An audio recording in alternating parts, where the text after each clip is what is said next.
Barthélémy Ngom. Dans la une, l'affaire Ousmane Sonko, verdict de la Cour de justice de la CEDEAO. La juridiction approuve la dissolution du parti PASTEF. Par contre, elle ne s'est pas prononcée sur la radiation d'Ousmane Sonko du fichier électoral. Information d'un de ses avocats, Maître Juan Branco. L'audience à la Cour suprême, la juridiction statue depuis tout à l'heure sur le recours introduit par l'agent judiciaire de l'État. Recours pour contester le verdict du tribunal d'instance de Ziguinchor qui demande la réintégration d'Ousmane Sonko sur les fichiers électoraux. Plaidoirie à l'instant, chacun à 1h30. La tournée du chef de l'État, le président Sall a quitté Kaffrine, il est à Fatick. Conseil présidentiel cet après-midi. Les actualités internationales, Georges Déthié Diop, le sport, Cheikh Tidiane Diagne, la presse du jour, Mohamed Ali Mouba. Point de vue, débat sur l'affaire Ousmane Sonko avec ses dossiers pendants devant deux juridictions différentes.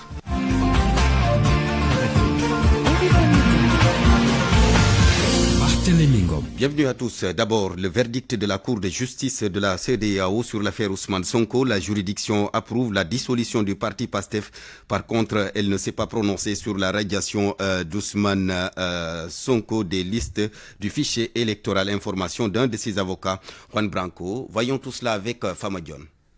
Prévu à 9h, l'installation des juges de la CEDEAO a démarré à 10h passées, 10h14 exactement. Ainsi, près de 300 personnes s'étaient connectées via Zoom et finalement, l'hôte a verrouillé l'accès à tout le public. Ainsi, la décision tant attendue est tombée. La Cour de justice de la CEDEAO a fini par donner raison à l'État du Sénégal et selon elle, aucun des droits de Ousmane Sonko n'a été violé. Concernant la radiation du leader de PASTEF des listes électorales, la Cour s'est abstenue de se prononcer. Dans un texte rendu public, l'un des avocats d'Ousmane Sonko, maître Cyril Lederli, qui n'a pas fait le déplacement à Abuja, au Nigeria, au siège, la Cour de justice de la CEDEAO, dit, je cite, en jugeant comme elle l'a fait, les dictateurs pourraient désormais agir comme l'État du Sénégal a fait et se prévaloir de la jurisprudence de la Cour. Fin de citation. Fama Dione, justement quelques réactions. Nous sommes en ligne avec Moustapha Sarré. Monsieur Sarré, bonjour. Allô, monsieur. Bonjour, monsieur. Oui. D'abord, vous êtes membre de cette formation politique PASTEF. D'abord, une petite réaction par rapport à ce verdict rendu tout à l'heure par la Cour de justice de la CEDEAO. Comment vous l'appréciez? Écoutez, je crois que nous sommes tous stupéfaits aujourd'hui au Sénégal parce que jamais nous n'aurions pensé que la CEDEAO ne dirait pas le droit. Nous avions tous pensé que c'était quand même une cour qui gardait une certaine crédibilité. Malheureusement, mal nous en a pris, puisqu'elle vient de prendre une décision à la surprise générale. D'accord. Une décision qui vous surprend, dites-vous. Maintenant, que comptez-vous faire par rapport pour la suite de cette lutte? Écoutez, je crois qu'il ne reste plus qu'à se fier maintenant à la volonté divine et à la volonté du peuple sénégalais, qui doit rester mobilisé et par des manifestations pacifiques, rétablir l'état de droit dans ce pays, qui a complètement disparu depuis 12 ans. Et je crois que ce peuple sénégalais a le devoir, justement, de le rétablir. Et nous allons nous y atteler, Inch'Allah. D'accord. Et la Cour suprême, justement, qui statue depuis ce matin sur le recours de l'agent judiciaire de l'État, recours pour contester le verdict du tribunal d'instance de Ziguinchor, là aussi, vous gardez toujours espoir? Ah, bien évidemment, parce que nous pensons que ce pays, quand même, d'hommes intègres et surtout de magistrats. Allô? Allô, M. Sarré? Oui? Oui, allez-y, vous pouvez poursuivre. Je disais donc que nous avons tous les droits d'être optimistes, parce que dans ce pays, nous avons énormément de juges intègres, même si par ailleurs, il faut remarquer que le dysfonctionnement de ces derniers temps peut nous faire le contraire. Mais aujourd'hui, nous pensons que la Cour suprême va dire le droit, et quand elle aura fini de dire le droit, Ousmane sera rétabli dans ses droits. D'accord. Merci beaucoup, Moustapha Sarré, membre du parti PASTEF. Nous sommes avec Pape Mohamed Diouf. Monsieur Diouf, bonjour. Bonjour, monsieur Ngom. Porte-parole de la coalition au pouvoir, Benno Bokk Yakaar. Comment réagissez-vous, vous, de la mouvance présidentielle suite à cette décision rendue tout à l'heure par la Cour de justice de la CEDEAO? Mais merci beaucoup, Barthélémy. Dure est la loi, mais ça reste la loi. Et puis, nous sommes dans un modèle démocratique où les institutions fonctionnent, la justice fonctionne. Maintenant, il faut juste constater que c'est une décision d'une institution judiciaire communautaire qui ne leur est pas favorable. De la même manière que par le passé, ils avaient revendiqué les décisions judiciaires de la CEDEAO, aujourd'hui aussi, il faut l'accepter. Et c'est la loi, c'est aussi simple que ça. Vous savez, nous avons eu toute forme d'approche par rapport au modèle judiciaire et au modèle républicain de notre pays. Il y a des gens qui ont dit que toutes les institutions de ce pays n'étaient pas fiables, étaient affidées à un régime. Le fonctionnement effectif de nos institutions montre que c'est des institutions libres, et le fait que Ousmane Sonko et l'ex-Pastef aient été dégoûtés par la CEDEAO conforte le modèle démocratique sénégalais. Merci beaucoup, Pape Mahawa Diouf, membre de la mouvance présidentielle. D'autres réactions, bien sûr, à venir dans nos éditions, dans nos prochaines éditions. Ousmane Sonko également avec un autre dossier, soumis à la Cour suprême. La juridiction statue depuis ce matin sur le recours introduit par l'agence judiciaire de l'État, recours pour contester le verdict du tribunal d'instance de Ziguinchor qui demande la réintégration d'Ousmane Sonko dans le fichier électoral. Les plaidoiries à l'instant, les débats ont démarré peu avant 10h. Mohamed Ali Mouba dans ce studio. Mohamed Ali Mouba, vous revenez sur les minutes de ce procès. Dès l'ouverture du procès, les débats d'audience sont tournés autour de la récusation du directeur général des élections. Les avocats d'Ousmane Sonko ont indiqué clairement que le ministère de l'Intérieur n'avait pas sa place dans la procédure. Branle-bas dans la salle, l'agent judiciaire de l'État prend la parole et plaide le contraire. Le juge écoute et tranche. La DGE reste bel et bien dans la procédure définitivement donc installée. Le président de séance, Ali Sireba, rappelle alors les faits et autres procédures. Sachez, dit-il, que nous sommes en cassation au terme des dispositions du code pénal et du code de procédure pénale. Les observations ne sont faites que par des moyens écrits. La répartie du temps de parole est fixée à 1h30 pour chacune des parties. Pas de réplique prévue, avertit le juge. Deux noms ont été ensuite ajoutés à la liste des avocats d'Ousmane Sonko. Il s'agit de Maître Fodé Ndiaye et de Maître Babacar Niang. De son côté, l'agent judiciaire de l'État du Sénégal a aussi demandé l'ajout de 2 autres avocats du côté donc de l'État. En tout, il y a 10 avocats du côté de l'État du Sénégal, 30 avocats dans le camp du leader de ex-Pastef. Merci Mohamed Ali Mouba. Les plaidoiries donc qui se poursuivent. Nous avons en ligne Boubacar Niang. Bonjour Boubacar. Oui, bonjour Barthélémy. Ali Mouba nous a mis au parfum de ces plaidoiries, mais vous revenez un peu sur le détail de ces plaidoiries qui se déroulent présentement devant la juridiction, la Cour suprême. Ok, avant ces plaidoiries, Barthélémy, je voudrais d'abord que l'on parle de la décision de la CEDEAO, parce qu'actuellement je suis en compagnie de Redje Fall du PRP, qui fait partie de la coalition Yewwi Askan Wi. Bonjour Monsieur Fall.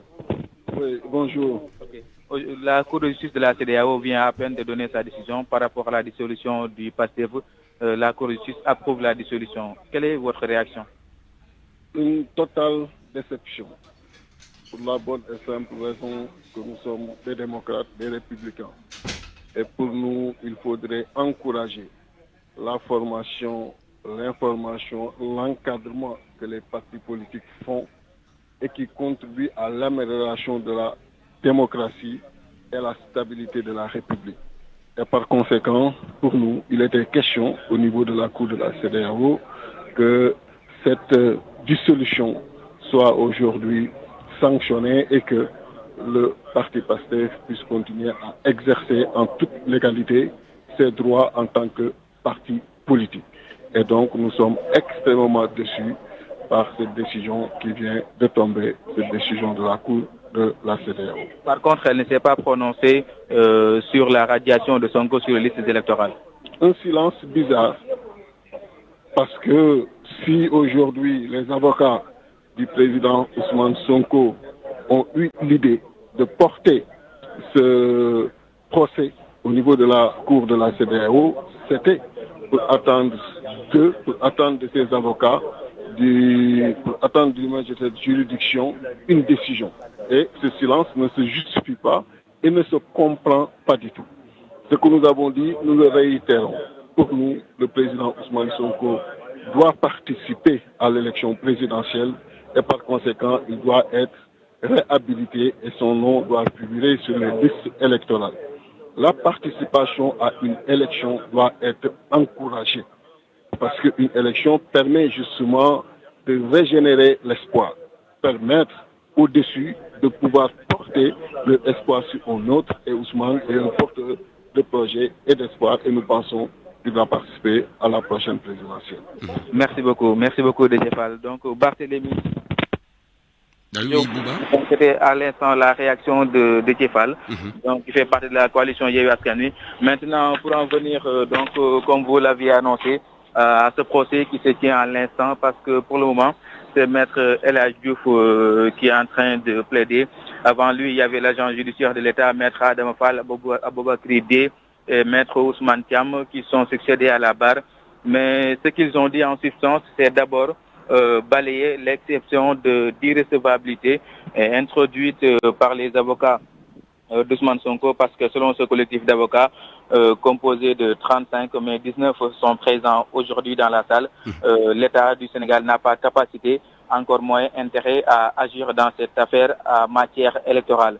C'est que les avocats donc de l'État du Sénégal ont refusé, donc ils rejettent cela parce que selon eux, déjà le premier juge de Sabassi Faye du tribunal d'instance de Ziguinchor a violé la loi en ses articles 821, 822 et 823 du Code de procédure pénale, mais aussi que sa décision a été basée sur les articles 807, 812 et 813 du Code pénal, et ces articles-là ne parlent pas de la contumace, et c'est sur ça que le juge s'était basé pour donner sa décision, raison pour laquelle il pense que ce jugement est erroné, mais aussi que les avocats sont, même s'ils sont excellents, ils sont en train de défendre la mauvaise cause. Les plaidoiries continuent et comme l'a dit Alimou tout à l'heure, chaque partie a 1h30 et pour le moment, ce sont les avocats de l'État qui sont en train de plaider. Peut-être dans 1 heure ou plus aussi, on verra la réaction des avocats de la défense, à savoir les avocats d'Ousmane Sonko. Merci beaucoup Boubacar Dieng en direct donc de la Cour suprême. L'audience se poursuit. Boubacar, hier, vous les avez certainement entendus, les responsables de la coalition Yewwi Askan Wi qui appellent à manifester donc cet après-midi à 15h dans tout l'ensemble des 46 départements du pays. Notez que le rassemblement de Frappe et Lacoste prévu à Ziguinchor cet après-midi a été interdit par le préfet. Et face à cet appel à manifester, eh bien, le préfet de Dakar a décidé d'interdire d'interdire donc la circulation aux 2 roues, mais qui est une situation ou une décision qui met les livreurs tchac-tchac dans tous leurs états. Selon eux, cela n'encourage pas du tout les jeunes à rester dans le pays.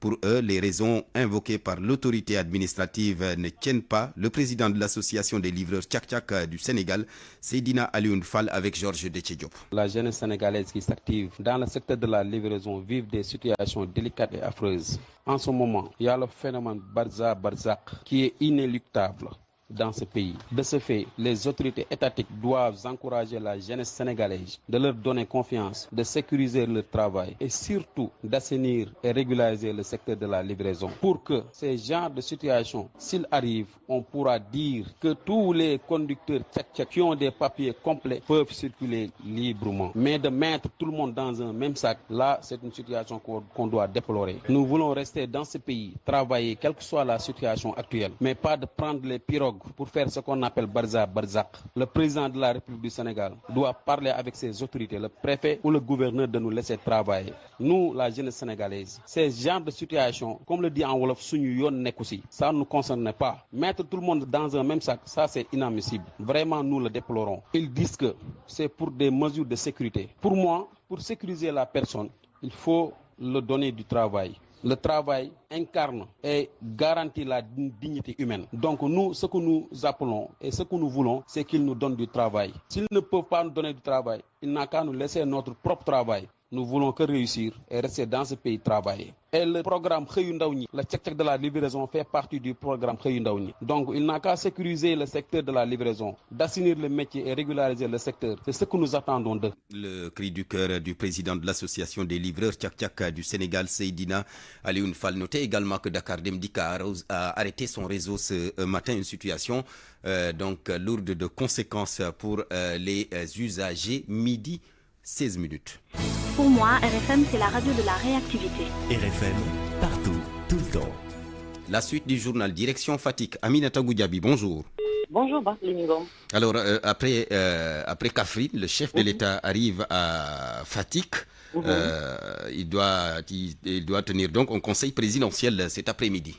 Et c'est ça, Barthélémy. Le président de la République, Macky Sall, est annoncé à Fatick entre 12h et 13h. Plusieurs sources ont révélé qu'il va effectuer la prière du vendredi à Fatick, mais une information qui n'est pas encore confirmée. Il va, en tout cas, selon notre source, prier à la grande mosquée du Boulevard qu'il a inaugurée l'année dernière. Dans l'après-midi, le chef de l'État, Macky Sall, va présider le conseil présidentiel sur le développement de la région de Fatick. Les autorités administratives et les acteurs de développement ont déjà préparé un document qui sera présenté lors de ce conseil. Les Fatickois espèrent que de forts engagements vont sortir de ce conseil présidentiel.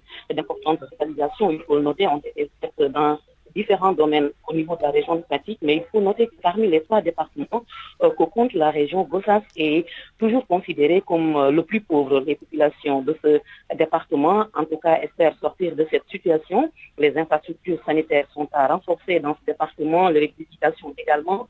L'adduction d'eau doit aussi être améliorée. Des doléances qui seront soumises cet après-midi au chef de l'État ainsi que celles des départements de Fatick et de Foundiougne. Mais retenez également par les niveaux que Macky Sall vient à Fatick, qui est son fief politique de grande mobilisation, se prépare actuellement pour son accueil. On nous signale également que le président demain samedi va visiter les chantiers, en tout cas de réhabilitation de la route Fatick-Foundiougne, ainsi que le chantier de l'autoroute à péage Bour-Fatick-Kaolack. Ça fait partie du programme selon nos sources. Merci beaucoup Aminata Goudiaby. Nous restons là-bas à Fatick avec ce 1,5 milliard investi dans la commune pour réaliser différents projets, 8 km de route, le pavage des rues et bien d'autres aménagements. Les travaux avancent selon la coordonnatrice du Promoville qui a effectué une visite de chantier hier, Astou Johannes Sow, que nous écoutons. La commune de Fatick où le Promoville a réalisé environ 8 km de voirie. Sur ces 8 km de voirie, nous avons 2,1 km déjà terminés entre Logadem et Cité Émetteur. Et nous avons un autre programme qui est en train d'être déroulé et qui a démarré effectivement au niveau du quartier de Ndiaye Ndiaye. Donc ces travaux au-delà de la voirie concernent également des aménagements connexes, donc dont des logements sages-femmes, des salles de classe que nous devons réaliser, mais également un accompagnement au niveau de la municipalité avec la mise en place d'un système d'information géographique pour leur permettre d'avoir une meilleure information territoriale. Parce qu'il y a également des travaux que nous avons réalisés de pavage dans le cadre du programme Xëyu Ndaw ñi, avec environ 42 000 m² de pavés qui ont été déjà posés et 317 emplois qui ont été créés. Donc l'intervention globalement au niveau de Fatick tourne autour de 5 milliards 540 millions que Promoville a à investir au niveau de la commune de Fatick. Et nous parlons de l'interdiction de vente de pain dans les boutiques avec l'Union nationale des boutiquiers du Sénégal qui déplore la démarche des agents de service du commerce intérieur qui, selon eux, font dans le harcèlement. Ces boutiquiers invitent des boulangers, les livreurs et le ministère du Commerce autour d'une table pour des négociations. Le président Alpha Diallo s'est confié à Oumar Mbow au terme de leur conférence de presse. Depuis la signature du décret numéro 2277 signé le 31 décembre 2019, il faut oser le dire que c'est un décret qui a été signé dans un contexte de pandémie, le Covid-19, les boutiquiers depuis lors rencontrent énormément de problèmes pour pouvoir vendre le pain. Ils rencontrent énormément de problèmes pour pouvoir quand même servir la population. Le pain convenablement. C'est-à-dire les agents de contrôle profitent de ces décrets pour s'acharner contre les boutiquiers. Ainsi, les amendes se multiplient et passent récemment de 25 000 à 100 000 francs, sans compter les saisies et les convocations arbitraires. Dans une telle situation, l'UNBS, l'Union nationale des boutiquiers du Sénégal, a proposé quand même une rencontre entre les différents acteurs concernés, c'est-à-dire les boutiquiers, les boulangers et les livreurs, surtout sous les auspices du ministère du Commerce, pour qu'on puisse trouver ensemble une solution définitive à ces problèmes. Parce que dans un tel cas, on ne peut pas se permettre toujours et tout le temps qu'on puisse vraiment venir dans nos boutiques et saisir nos produits, nous amender. C'était donc le président Alpha Diallo, président de l'Union nationale des boutiquiers du Sénégal. Les artisans du Sénégal veulent leur part des marchés publics. Ils interpellent l'État et dénoncent par la même occasion les lenteurs notées dans la deuxième phase de la confection des tenues scolaires. Moussa Babou, leur porte-parole avec Aminata Ba. Nous demandons l'application du code de l'UEMOA. Nous fustigeons l'accès difficile au marché public. Nous demandons le lancement du deuxième phase des blouses scolaires. Nous demandons aussi la non-politisation des blouses scolaires. Nous disons non aussi à l'implication des communes sur les blouses scolaires, qu'ils soient communes ou conseil départemental. Nous fustigeons les communications qui se disent prétendant que nous avons, au lieu de 15% du commande public, on nous a attribué plus de 60%. Nous disons non, on n'a jamais vu ça. On n'a même pas vu 2% des 15% du mobilier national. On nous dit que vous avez pris plus de 60% des commandes. Ce n'est pas encore de l'actualité chez nous. On n'a pas vu ça. Toutes les organisations professionnelles sont là. Personne n'a reçu un seul marché venant du mobilier national. Donc, ce n'est pas vrai. On n'a pas vu ça. Troisièmement, sur le PEJA, nous réclamons les matériels promis aux maîtres artisans.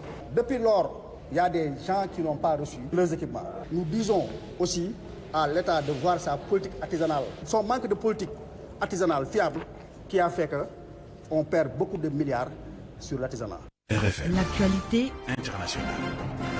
Bienvenue Georges Détier. Merci Barthélémy. Le Soudan d'abord, le gouvernement ne veut plus de la mission politique de l'ONU. Khartoum a demandé aux Nations Unies de mettre immédiatement fin à la mission politique des Nations Unies dans le pays selon Reuters. La requête est contenue dans une lettre. Nafissa Toussila. Le gouvernement du Soudan a demandé aux Nations Unies de mettre immédiatement fin à la mission de l'UNITAMS. Dans le même temps, nous tenons à vous assurer que le gouvernement du Soudan s'engage à s'engager de manière constructive avec le Conseil de sécurité et le secrétariat. C'est ce qu'a écrit Ali Sader dans une lettre adressée au secrétaire général de l'ONU, Antonio Guterres, et distribuée au Conseil de sécurité de l'ONU. Au secrétaire général de l'ONU, Antonio Guterres, et distribuée au Conseil de sécurité de l'ONU. Selon le ministère soudanais des Affaires étrangères, le but de la création de la mission était d'assister le gouvernement de transition du Soudan après la révolution de décembre 2018. Selon le ministère soudanais des Affaires étrangères, le but de la création de la mission était d'assister le gouvernement de transition du Soudan après la révolution de décembre 2018, mais il ajoute que la performance de la mission dans la mise en œuvre de ses objectifs était décevante. Interrogé sur la décision du Soudan, le porte-parole de Guterres, Stéphane Dujarric, a déclaré que la lettre avait été reçue et distribuée au Conseil de sécurité. Une guerre a éclaté le 15 avril entre l'armée soudanaise et les forces paramilitaires de soutien rapide après des semaines de tensions croissantes entre les deux parties au sujet d'un projet d'intégration des forces dans le cadre d'une transition d'un régime militaire à une démocratie civile. L'envoyé spécial de l'ONU au Soudan a annoncé en septembre qu'il démissionnait plus de 3 mois après que le Soudan l'a déclaré indésirable à la suite de désaccords entre factions rivales qui ont dégénéré en guerre. Et puis au Niger, Georges, le général Abdourahmane Tiani a installé hier 2 nouveaux organes de transition. 2 organes créés récemment, la Cour d'État qui remplace la Cour de cassation et le Conseil d'État dissous après le coup d'État. Elle organise les pouvoirs publics pendant la période de transition avant la tenue d'élections à une date non encore déterminée. La Cour d'État est dirigée par le magistrat Abdou Dan Galadima. L'autre organe, la Commission de lutte contre la corruption, elle a pour mission principale le recouvrement de tous les biens publics illégalement acquis et ou détournés. Cette commission est composée de magistrats d'État, d'officiers de l'armée et de la police ainsi que des représentants de la société civile. Au Nigeria, 2 enfants sont morts dans un incendie d'un camp de déplacés. Une fille de 4 ans et un garçon de 7 ans. 1000 tentes ont été détruites. L'incendie est survenu mercredi dans l'un des plus grands camps du nord-est du Nigeria, à quelques kilomètres de Maïdougouri, la principale ville de l'état de Borno. Les causes du sinistre ne sont pas encore déterminées. La présidentielle malgache à présent, le président sortant Andry Rajoelina a pris de l'avance à l'issue du scrutin marqué par une faible participation et un boycott de l'opposition. Selon les résultats préliminaires de la commission électorale, Andry Rajoelina a obtenu plus de 72,9% du total estimé à 6,9%. Jusqu'à présent, les votes dépouillés ont indiqué un taux de participation de 39,5 contre 55% lors du premier tour équivalent en 2018. Plutôt sur les 12 candidats de l'opposition au départ, seuls 2 ont pris part au vote. Marc Ravalomanana, l'ancien président évincé en 2009, et Siteni Randri Nassaloko Nyanko. Et l'on parle à présent du second tour de la présidentielle au Libéria. L'opposant Joseph Boakai conserve une mince avance. Pour l'heure, il a 50,6% des voix contre 49,4% pour Georges Weah. Cela après le décompte des résultats d'environ 87% des bureaux de vote. L'Italie condamnée pour avoir maltraité des migrants. Elle a été condamnée par la Cour européenne des droits de l'homme pour les conditions d'arrestation et de transfert de Soudanais qui avaient été laissés nus au milieu d'autres migrants. La Cour européenne des droits de l'homme statuait hier sur 2 affaires introduites par 9 Soudanais arrivés par la mer en 2016. Elle a estimé que les conditions de leur arrestation et de leur transfert ont causé aux intéressés détresse et humiliation. Elle a condamné l'Italie à leur verser au total 27 000 € pour le préjudice moral et 4 000 € pour frais et dépenses. La guerre au Proche-Orient, pour terminer, Barthélémy, les communications sont à nouveau coupées dans la bande de Gaza. L'armée israélienne continue de fouiller l'hôpital Al-Shifa malgré la présence de malades et de civils piégés par les combats. Les bombardements se multiplient également dans le sud. Le chef de la diplomatie américaine a appelé Israël à prendre des mesures urgentes pour mettre fin aux violences des colons contre les Palestiniens en Cisjordanie. Merci Georges Détier. Parole aux auditeurs.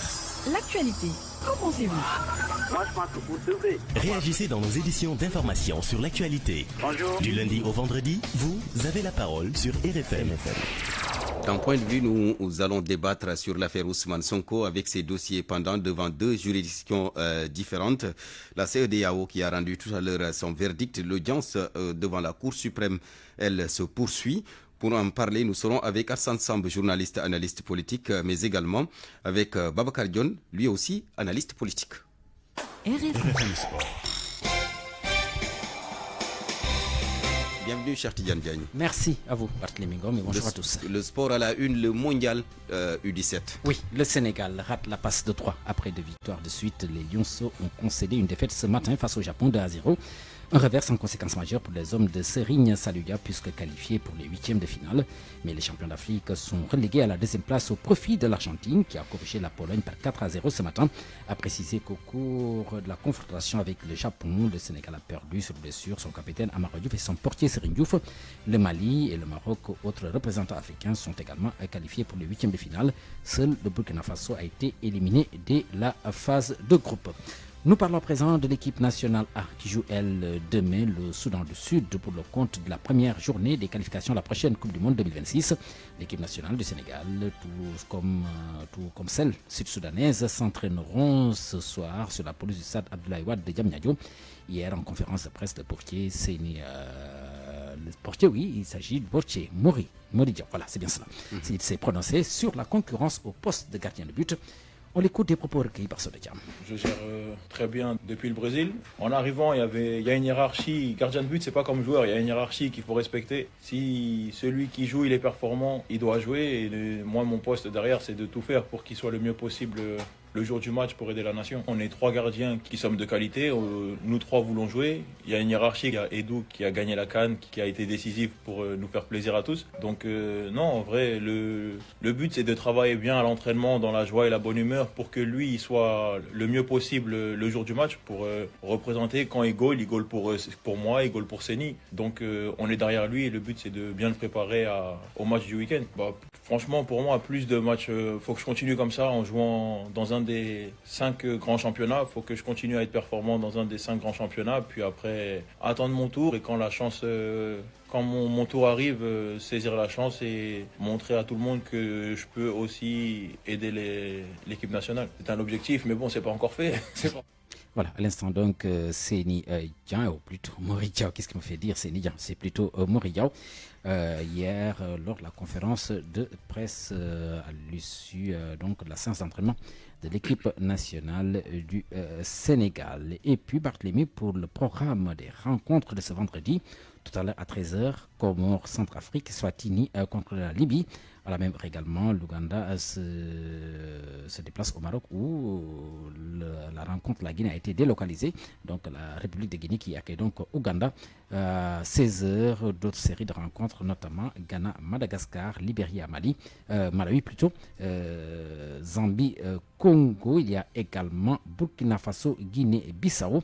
Le Cameroun jouera contre Île Maurice à 19h. À la même heure, la Côte d'Ivoire fera face aux Seychelles. Le Mali jouera aussi à partir de 19h. L'équipe de Tchad à domicile. Là-dessus, nous allons écouter l'analyse de notre confrère malien Madi Keba, interrogé par Abdoulaye Zangawatara. En tant que conseiller municipal et président de la commission jeunesse, sport et loisirs, et actuellement en tant que jeune et en tant que citoyen de la commune de Ndombo Sandjiri, nous déplorons vraiment de ne pas avoir ces infrastructures sportives dans notre commune, qui est peut-être en rade dans le département. On peut citer juste la commune de Russato, qui est en construction. Mais en Ndombo Sandjiri, nous en tant que commune, nous lançons un appel au président de la République d'abord, avec qui peut-être on a confiance, on a des amis qui sont lancés. Nous lançons cet appel vraiment pour qu'il puisse nous venir en aide en tant que jeunes, venir aussi en aide le département de Ghana et soulager le sport en dotant Ndombo des infrastructures sportives qui peut peut-être habiliter, gérer l'intercommunalité comme nous l'avons fait aujourd'hui. Alors donc nous lançons cet appel en tant que jeunes, en tant que conseil municipal aussi, cet appel au président de la République vraiment de nous venir en aide, de doter Ndombo Sandjiri d'une stade bien et due dans ses formes. Aliouba, mais il s'agit bien entendu de Madi Keba, président de la commission jeunesse et sport de la commune de Ndombo Sandjiri. Donc il se prononçait sur le déficit criant d'infrastructures sportives au niveau de sa localité, des propos recueillis par Momodou Diagne. Et puis nous revenons justement sur cette rencontre du Mali prévue tout à l'heure à 19h. Ce sera contre le Tchad à Bamako, match comptant pour la première journée des qualifications à la prochaine Coupe du Monde de football 2026. Et là-dessus, nous allons bel et bien écouter Drissa Nyono. Lui, il est journaliste malien, des propos recueillis par Abdoulaye Zangawatara. Le Mali doit aborder ce match avec beaucoup de confiance et en plus de prudence. C'est vrai, ce sera contre un adversaire qu'on connaît déjà et on a eu à chaque fois des victoires. On partira favori sur le terrain et je pense qu'ils vont gagner ce match. Maintenant, les chances, c'est qu'on a la possibilité de jouer 3 matchs à domicile avant d'enchaîner avec 2 matchs à l'extérieur. Si on parvient à faire 3 victoires successivement, 9 points, donc ça permettra d'engager beaucoup plus de confiance avec notre équipe aujourd'hui. Il y a certains qui ont énormément d'expérience, d'autres en ont moins. Aujourd'hui, ce qu'il faut qu'ils aient la conscience qu'aujourd'hui, c'est l'heure de confirmer et de montrer vraiment que le Mali est un pays de football, que le Mali également est prêt pour le grand rendez-vous. Voilà, donc on attendra les résultats cet après-midi concernant bien entendu cette première journée des qualifications à la prochaine Coupe du Monde prévue en 2026. Toujours ce soir, pour terminer avec le programme, à partir de 19h, la Tunisie accueille Sao Tomé Principe. C'est au stade de Rades. Rades qui rappelle quand même bien des souvenirs au football sénégalais. Merci, cher Tidiane. Vous avez quand même besoin d'une petite concentration. Tout à fait, merci. Merci beaucoup, cher Tidiane. RFM, la presse du jour. La presse du jour, bonjour Mohamed Ali Mouba. Bonjour. Un jour, 2 verdicts. Et à la Cour suprême et à la Cour de la CEDEAO. Signale d'emblée Bosby Le Jour. L'attente suprême bicheronne le quotidien. Pour ceux qui l'auraient perdu de vue, c'est aujourd'hui que la Cour suprême du Sénégal statue sur le recours de l'État du Sénégal, recours contre la décision du juge du tribunal d'instance de Ziguinchor, ordonnant la réintégration d'Ousmane Sonko dans le fichier électoral. À peu près la même question est posée à la Cour de la CEDEAO qui statue publiquement et contradictoirement aujourd'hui sur les mêmes faits. Candidature de Sonko, dissolution de ex-Pastef. Du coup, Vox Populi soutient que Sonko joue ses dernières cartes d'électeur. Et Sonko semble avoir compris qui, de sa cellule de prison, appelle, je cite, à la résistance. Yehui et les Lacos soufflent sur les braises, relève du coup le confrère. Selon l'Observateur, Sonko fait sa course suprême pour le parrainage.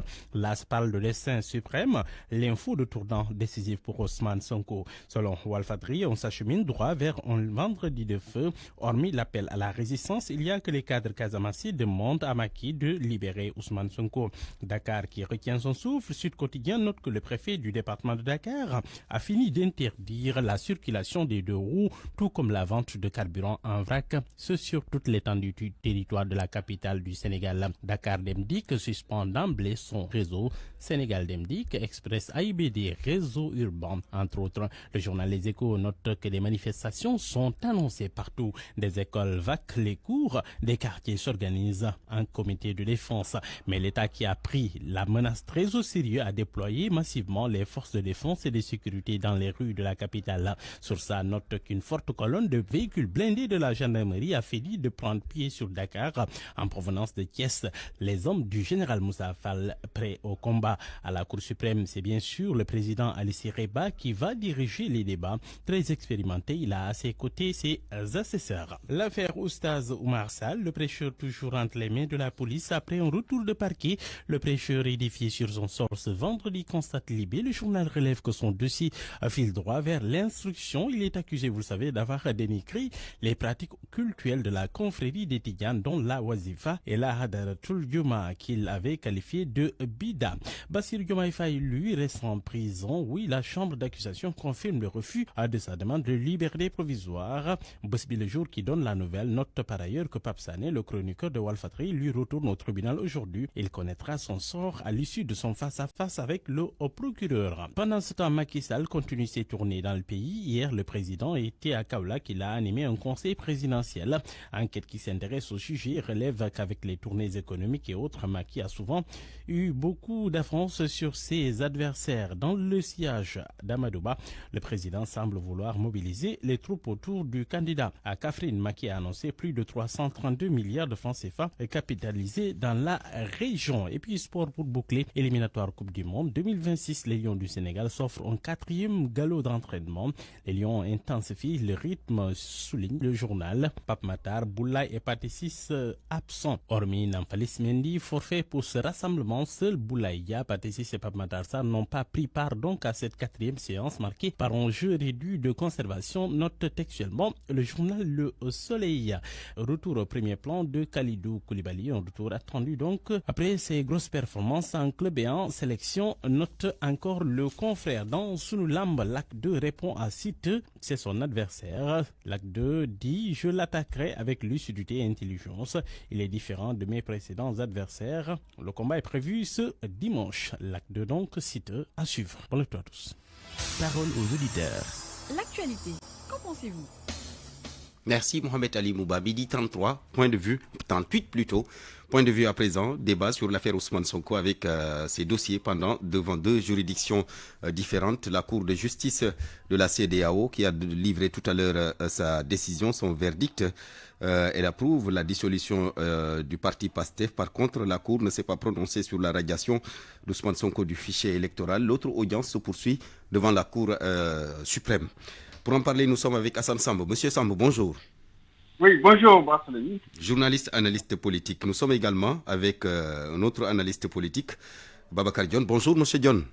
Bonjour, Barthélémy. Merci. Alors, la parole d'abord au doyen Hassan Samb.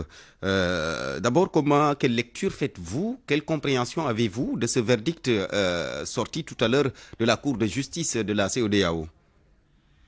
Oui, merci, Barthélémy.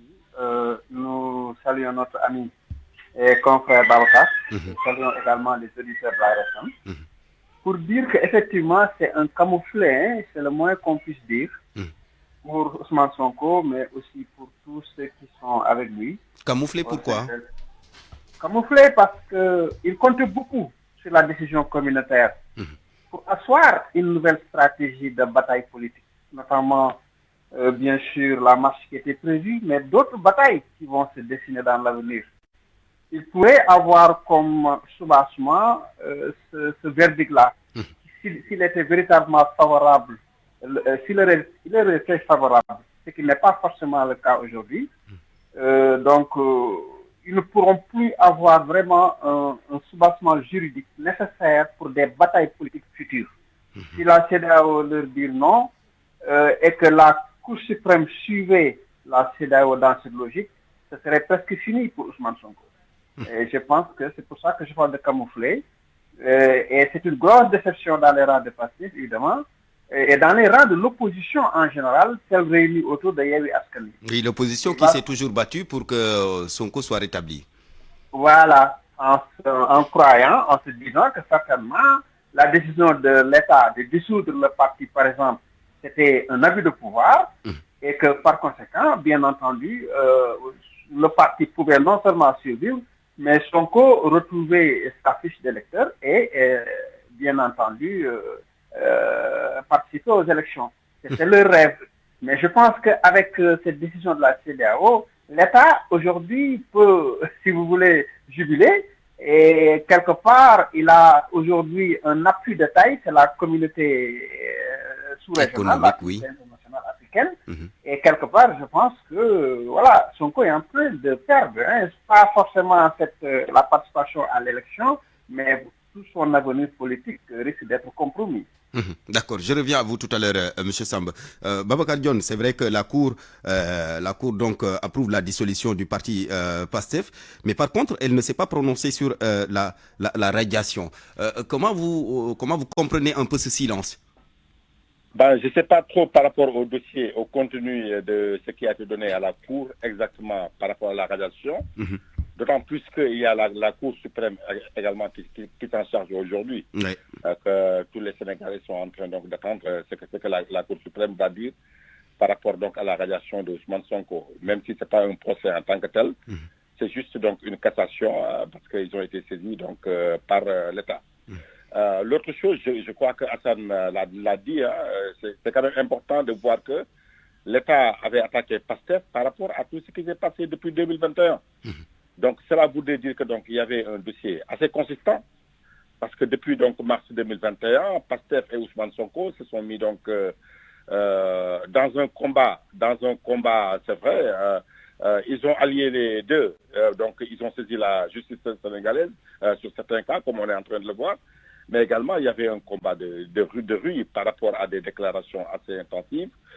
Et je crois que donc cette décision de la Cour de la CEDEAO aura un impact sur Ousmane Sonko par rapport aux accusations d'Ousmane Sonko. Vous vous rappelez, il y avait 7 greffes, ou 14, je ne sais plus le nombre, par rapport donc à l'appel à l'insurrection, et ainsi de suite. Et ce sont les mêmes accusations qui touchent le parti PASTEF. Parce que l'attaque qui a été menée contre PASTEF, je veux dire l'attaque judiciaire contre PASTEF, c'est tout simplement parce que c'est un parti qui est sorti du cadre légal, hein, en appelant à des manifestations jusqu'à causer donc des morts d'hommes. Aujourd'hui, Ousmane Sonko, ce sont les mêmes griffes. Donc, pour vous, Sonko est rattrapé par ces déclarations-là? Mais bien sûr, Barthélémy, parce que depuis quand même mars 2021, dans un premier temps, je l'ai dit sur vos antennes, depuis mars 2021, Ousmane Sonko a pensé que le rapport de force allait lui permettre de gagner son combat contre l'État. Il s'y est mis, donc il a appelé les gens à manifester, même hier, du fond de sa cellule, il a encore pensé que, en appelant à la résistance, les Sénégalais pourraient donc tordre le cou à la justice. Et je crois que ça, c'est des actes assez maladroits qui peuvent penser même la justice, qui peuvent pousser la justice à penser que c'est une pression qui est en train d'être mise sur eux. Parce que quand même, en saisissant, les avocats d'Ousmane Sonko ont saisi la justice de la Cour de la CEDEAO et la Cour suprême, en tout cas la justice sénégalaise. Pourquoi alors, dans ces conditions-là, appeler à la résistance. Je crois que quand on saisit la justice, ce n'est pas pour dire je gagne ou je gagne. Quand on saisit la justice, c'est pour attendre qu'un verdict sorte et qu'on puisse respecter ce verdict. Mais aller en justice et s'attendre à ce que le verdict nous soit favorable, sinon, donc ce sera le déluge. Je crois que ce n'est pas une option assez intéressante de la part de Pastef. D'accord. Hassan Sambe, y a-t-il une voie qui s'offre aujourd'hui à Ousmane Sonko pour attaquer cette décision de la Cour de justice de la CEDEAO? Non, pas du tout. C'est une décision communautaire définitive, évidemment, pour ce qui concerne la CEDEAO. Maintenant, dans le fond, au Sénégal, la CEDEAO a laissé le soin à la Cour suprême de se prononcer sur la radiation. Je crois que c'est une élégance républicaine. On peut la comprendre parce que généralement, avant d'aller à la CEDEAO, d'épuiser toutes les voies de recours au niveau interne. Pour ce qui concerne certains dossiers, notamment la radiation, ça vraiment, la CEDEAO a pensé qu'il faut laisser ça à la Cour suprême du Sénégal de se prononcer sur ces décisions-là. Et vous savez, je ne peux pas dire c'est perdu d'avance, mais je suis assez sceptique pour ce qui concerne la décision de la CEDEAO, même si je ne peux pas préjuger de ce que la CEDEAO va dire, mais dire simplement, je veux simplement faire noter qu'effectivement, quand la DG, dans un premier temps, avait refusé de donner la fiche, la CEDEAO, la Cour suprême avait estimé qu'effectivement la décision était conforme au droit, si vous voulez. Donc aujourd'hui également, je peux penser que les carottes sont presque cuites, à mon avis, à ce propos-là. Je ne pense pas que la CEDEAO s'inscrive dans une dynamique contraire, pas la CEDEAO, la Cour suprême s'inscrit dans une dynamique contraire à celle de la CEDEAO pour ce qui concerne, par exemple, la dissolution du parti Pastef. Parce qu'en toile de fond, nous ne savons pas les preuves apportées par l'agence judiciaire de l'État. Parce que l'État du Sénégal l'a toujours dit, je pense que Babacar l'a évoqué tout à l'heure, on a écouté Abdou Karim Diop, le procureur général à l'époque, qui a parlé effectivement d'appel à l'insurrection, mais aussi de commando, de forces spéciales. En tout cas, on a vu aussi des actes de violence extrêmement graves, même si on peut nous rétorquer que c'est par rapport à la réaction, c'est une réaction par rapport à une attitude de l'État contre ses opposants. Bon, on a vu depuis Karim Wade, on l'a vu depuis Khalifa Sall et tout. Bon, ça on peut comprendre. Mais est-ce que la réaction n'est pas disproportionnée et anti-républicaine? Est-ce qu'il n'y a pas une attaque contre les institutions de la République? Est-ce qu'il n'y a pas une violation des chartes d'un parti en tant qu'association privée? Ça, c'est des questions fondamentales sur lesquelles peut-être il faut davantage réfléchir parce qu'il y a eu quelque part une sorte de manque de maturité de la part du leader Sonko, même si on l'a acculé, on l'a harcelé. Ça, oui, quelque part. Mais il a réagi d'une certaine façon en s'attaquant aux institutions, en mettant en avant la force, pas publique de coercition, ça c'est l'État qui l'a, mais la force de la jeunesse qui pourrait être un contrepoids pour lui. Et donc ça l'a un peu perdu, à mon avis. Et c'est ce qui fait que même au niveau de la CEDEAO, les juges, on ne peut pas dire que ces juges ne sont pas du tout indépendants. On ne peut pas attaquer les juges de la CEDEAO, les taxer d'être à la solde de la France ou de qui que ce soit. Oui, la Cour de justice de la CEDEAO dirigée par le juge Jérôme Traoré, il est burkinabé. Oui, je pense que c'est des gens très indépendants, très conséquents, très lucides. Et à mon avis, le Pastef n'a que... en tout cas, on attend la décision de la Cour suprême, mais à mon avis, il faudra envisager le plan B et voir un peu qui pourrait suppléer aussi dans sa candidature pour 2024. Merci beaucoup Hassan Samb. Je termine avec vous, Babacar Dione. Les carottes sont-elles cuites pour Ousmane Sonko, même si l'on attend encore la décision de la Cour suprême? Apparemment Barthélémy, parce que je crois que Ousmane Sonko est emprisonné actuellement. Ça aussi, on l'oublie. Il y a un premier acte qui a été posé, et donc Ousmane Sonko est emprisonné. Quand j'entends certaines personnes parler de jours décisifs, non, ce n'est pas un jour décisif aujourd'hui. Ousmane Sonko a été condamné et mis donc en prison aujourd'hui. On attend peut-être une condamnation définitive, mais aujourd'hui qu'il est en prison, il y a donc beaucoup de choses qui se sont passées depuis. Le combat, parce que le combat de Pastef aujourd'hui est mené par la rue, par des gens qui utilisent les réseaux sociaux, ainsi de suite. C'est pour cela que c'est quand même assez compliqué de voir. Mais dans la réalité, aujourd'hui, les responsables de Pastef En tout cas, ceux qui étaient chargés de défendre Pastef, on les entend de qui moins en moins. Donc c'est un combat qui est mené par des gens qu'on ne voit même pas. Et c'est ça qui donne donc une impression qu'il y a des manifestations dans la rue, que les gens sont en train de résister. Mais qu'est-ce qui résiste aujourd'hui? Personne.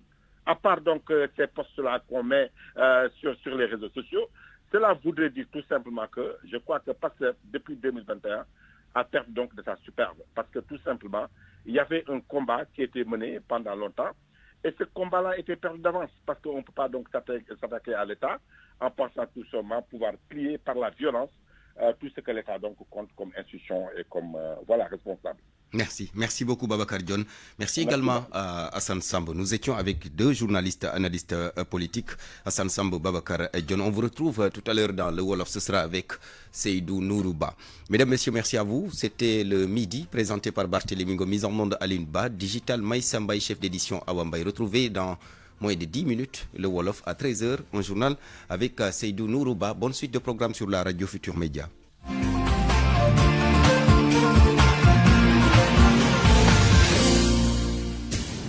Publicité sur RFM.